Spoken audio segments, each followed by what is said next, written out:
Hello, everyone. This is your princess in suburbia, princess of suburbia. My name is Dr. Princess Fumi Hancock. I'm an African princess that's living in diaspora. I'm a board certified psychiatric mental health doctor of nurse practice in Arizona.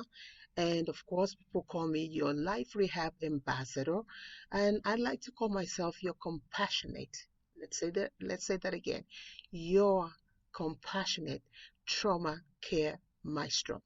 So, I have a moral question for you this morning, and here it goes.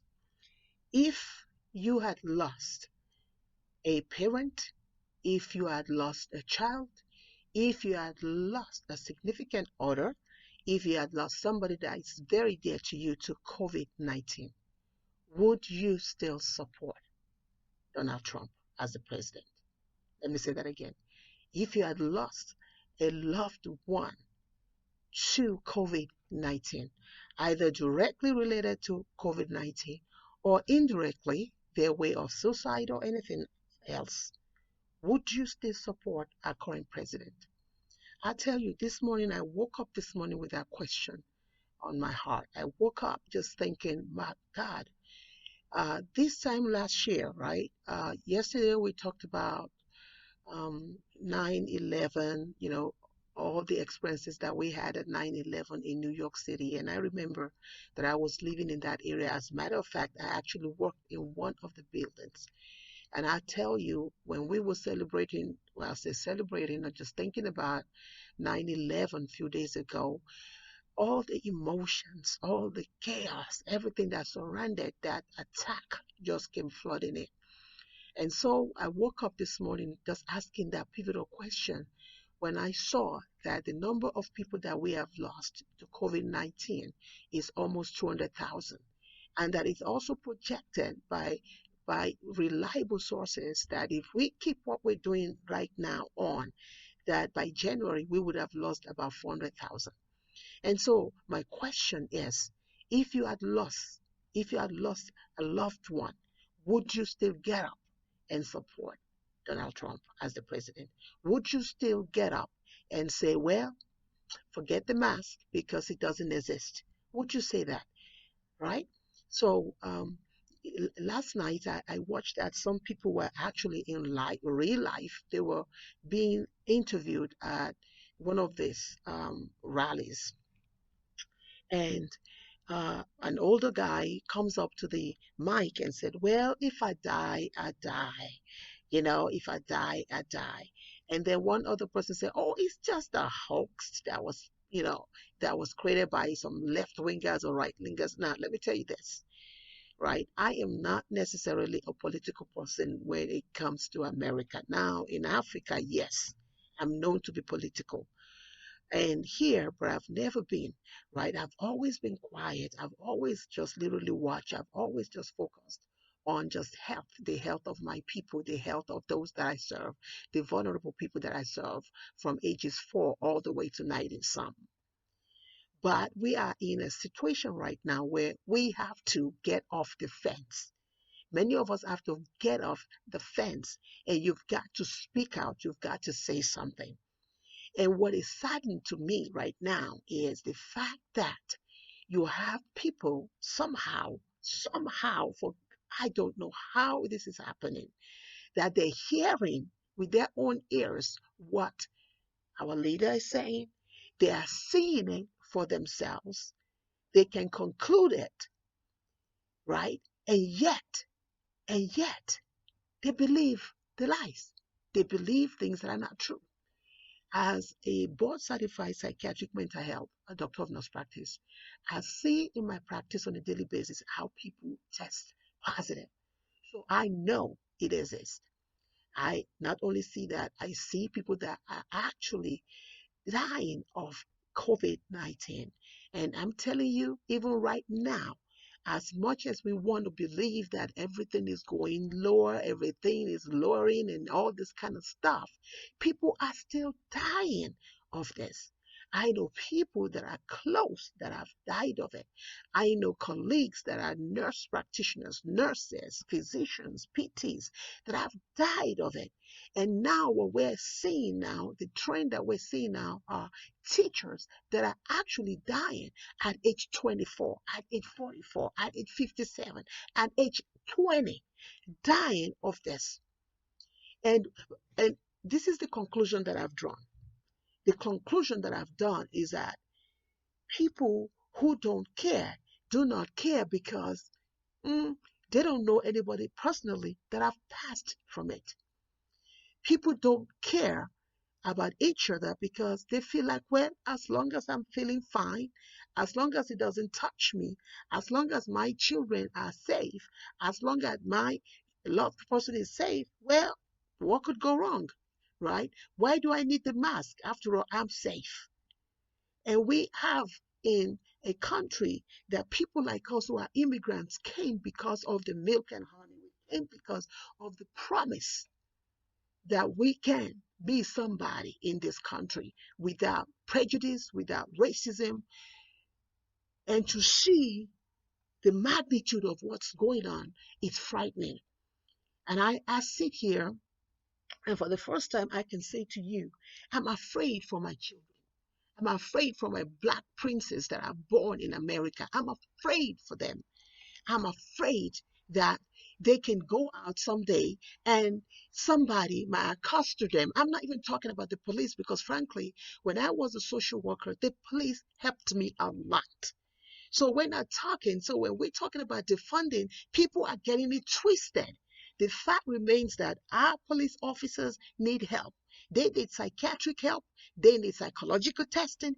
They need help because something is broken. When you are being caught live on camera and you still persist on what you're doing, something is broken.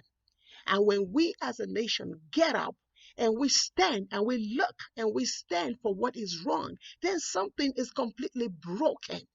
Then which means the spirit of America is completely broken. The spirit that is running rampant now is self-centered spirit that don't care about anybody else but us. Now, my question again. If you woke up this morning and somebody called you and told you that your son or your daughter or your father or your mother, or better yet, 2 or 3 of your family members just passed because of COVID, will you still stand up and say, oh, well, they might have caught him saying some things, but would you still support your current president? I tell you, as a board certified psychiatric mental health doctor of nurse practice, we live in such a dangerous time right now that if we continue on in this path and we continue to not stand for what is evil, we continue to look beyond and just ignore things and just say, oh, whatever, because after all, I don't even know anybody, none of my family members is passed, so why do I have to, believe the hype, right? Because to some people, COVID is a hype. Would you still stand?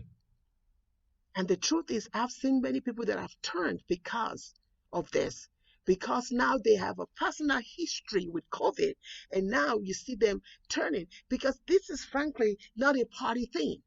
It's not a partisan thing. It's not about blue, green, white, red. It's not about it. It's about human lives being lost. It's about people being lost. Can we get that? And I tell you, it amazes me when I look at some of these polls and I still see people going after something that is completely lies. Somebody gets up to you in front of you, is not misquoted, is nothing. He gets up and he tells you, frankly, I don't like you. He does things that show you that that he doesn't like you. And yet, you believe that that's better. Now, I'm not saying that anybody is perfect. Nobody's perfect, but I choose life over death. Enough of people dying because we have leaders There are masquerades that are parading themselves as leaders. They're not really leaders.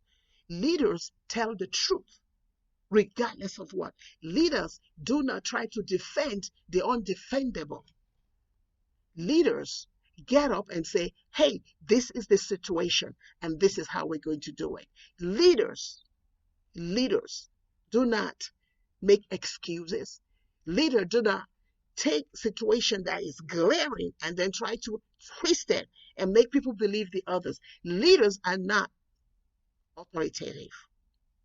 Leaders do not work at erasing somebody else's legacy. That is somebody that is narcissistic, sociopathic, and sadistic. Leaders, you don't have to agree with each other, but leaders do not spend their lifetime trying to erase somebody else's legacy. Leaders, true leaders do not stand on one side and then while they watch the others. Leaders do not call true protesters, looters, and all kinds of, frankly, that's another topic for another day. Because what if, my question is, what if these people have been planted? Because I tell you what, my children have been to some of these demonstrations. And a lot of the college students that are demonstrating, they do it peacefully. So you have people that have been planted, coming in, looting, doing all kinds of things. And then you look around and say, oh, yeah, they're demonstrators. All of them are the demonstrators doing the looting and all kinds of stuff. So I go back to my question again. If you had a personal experience with COVID-19, if somebody called you and you got a call today and you were told that your son passed, if you were called and you were told that your daughter overdosed on something, because if you were called that your mother blew her brains out. Now, these are real stories that I know. These are real stories that happen. I'm not making these stories up, because these are stories, my personal stories. Would you still stand and support the current president? Well, until next time, be inspired, be motivated, be of sentimental value. Understand that you are the hero in your life story. Do not allow anybody to rewrite your story. This is a pivotal moment. Stand up for justice, stand up for truth. And let me tell you, for those who are Christians, believers like myself, who don't believe in abortion and don't believe in this, but let me tell you something. Would you believe lies? Would you believe somebody that doesn't even know the Bible, held the Bible and turned it upside down? Now, there's the person that you believe in, because he says he believes no abortion.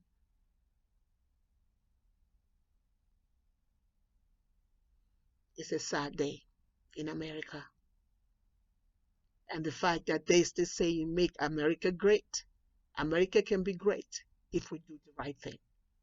America can be great if we start to look and say, let me take care of the other person. I'll put on my mask just so the other person is safe. America can be great again. It's not about money. It's not about economy alone. Yeah, we want the economy too. But the fact still remains that dead people do not go after money.